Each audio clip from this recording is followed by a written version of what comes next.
বিভিন্ন উপায়ে আরিফের মোবাইল নাম্বার সংগ্রহ করার চেষ্টা করি, কিন্তু মানে আমরা পাচ্ছিলাম না। পরে যাই হোক, আমাদের তথ্য প্রযুক্তির মাধ্যমে আমরা আরিফকে শনাক্ত করতে পারি যে আরিফ সাভারে অবস্থান করছে, সাভার এই গ্যান্ডা এলাকায়। সেইখানে আমাদের টিম চলে যায়।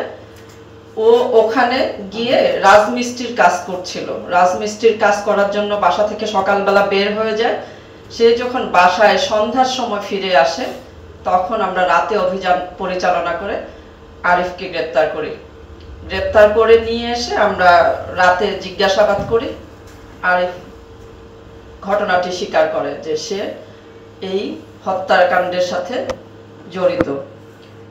তাকে যখন জিজ্ঞাসাবাদ করি যে সে কেন এই হত্যাকাণ্ড ঘটিয়েছিল, তখন আমরা চাঞ্চল্যকর তথ্য পাই যে এই মহিলা গ্রামের ভাষায় যে বলে মুখরা রমণী, সেই রকম মুখরা টাইপের ছিলেন, মানে সবার সাথে ঝগড়া করতেন।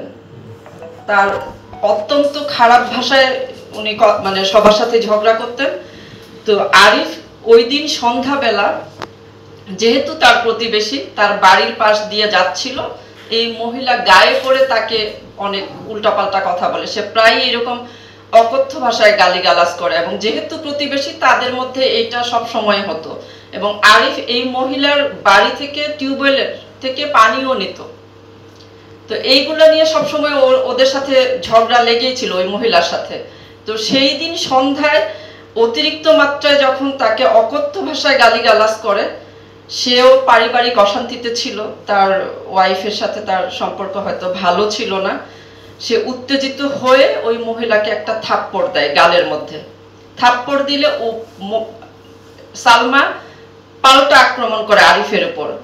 এখন সে পুরুষ মানুষ, একজন মহিলা তাকে আক্রমণ করতে এসেছে, এটা তার প্রেস্টিজে লাগে, এবং সে সালমার গলা টিপে ধরে।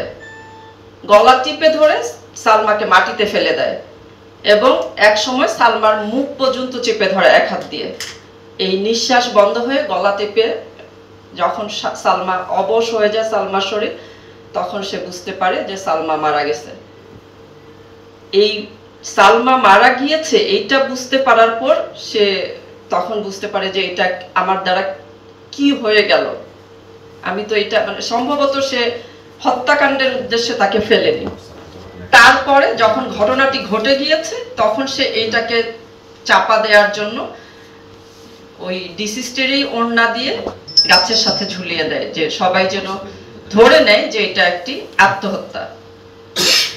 তো আমাদের এই আভিযানিক টিমের দক্ষতা এবং এই আমাদের যারা সিনিয়র কর্মকর্তা ছিলাম তাদের নির্দেশনায় এই ক্লুলেস হত্যাকাণ্ডটি আমরা অতি দ্রুত, এই ঘটনাটি ঘটে 1/11-তে, আমরা এর মধ্যেই এটা উদ্ঘাটন করতে সক্ষম হয়েছে।